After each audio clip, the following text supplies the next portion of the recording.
TJ, camp almost over. School starts next week. 2 weeks out. What are some things you still need to do, or do you feel like you're in a good place right now? Personally, I feel in a good place. I feel like our defense is headed in the correct direction. Our offense is clicking. So honestly, if we just stay on this little track we're on right now, then we should be able to have a big first kickoff. You've been through it enough. How different is that when school starts? You know, you've had a couple of weeks here where nothing but football. Yeah. Honestly, it's just a little switch to the routine. I mean, just from fall camp, we're used to being up early and going home late. So it just honestly just adds maybe a little bit more to our play, but it's nothing we couldn't handle. In terms of that, I'm sure each team has a different path to get there, but how do you measure whether or not a team is ready for that first kickoff? Honestly, the practice. If we're not having good practices, then more than likely I feel like we're probably not going to be ready for the first kickoff. But like I mentioned before, I feel like we're on a pretty steady direction right now. We're trending up every day, getting better and better. So I believe we should be ready. Curious, Coach talked about the fact that Jeff Grimes is coaching the O-line this week.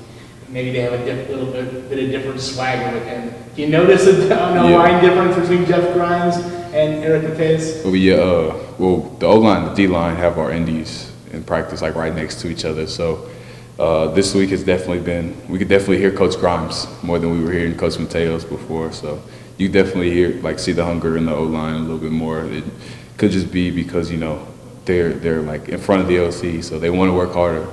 But I feel like he's pushing them a little harder every day, and I like the results. Are you seeing the development of some of those younger offensive linemen?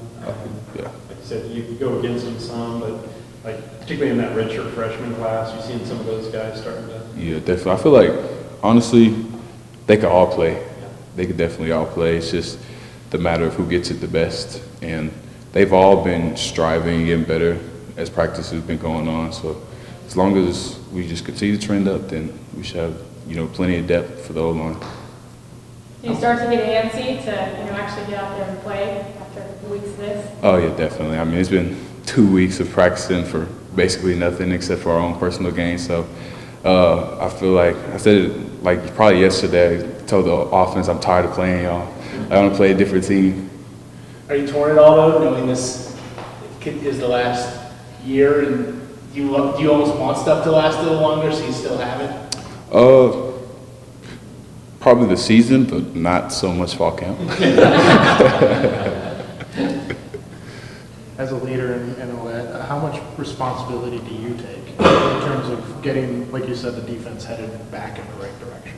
Honestly, it's been weighing pretty heavy on me because on those bad days, I feel like I take it worse than anybody because I could notice it and I could feel the energy and I could feel like sometimes I feel like I haven't done enough or like I haven't helped somebody or asked somebody to help me with the defense. So I feel like a lot of those times I could be the one to be at blame for it. And, whenever things like that happen, I just, I reach out to people, ask them for a little help, tell them I'm feeling down. And, that everybody, pretty much a brotherhood, we take care of each other pretty well. Current Baylor player, former players, former teammates? Well, recently, I've been reaching out like Clark, Blake, Gabe Hall, just those guys telling I'm feeling a little down today, like taking a mental burden on me. I may need to be picked up a little bit more today. And they usually step up for the plate for me.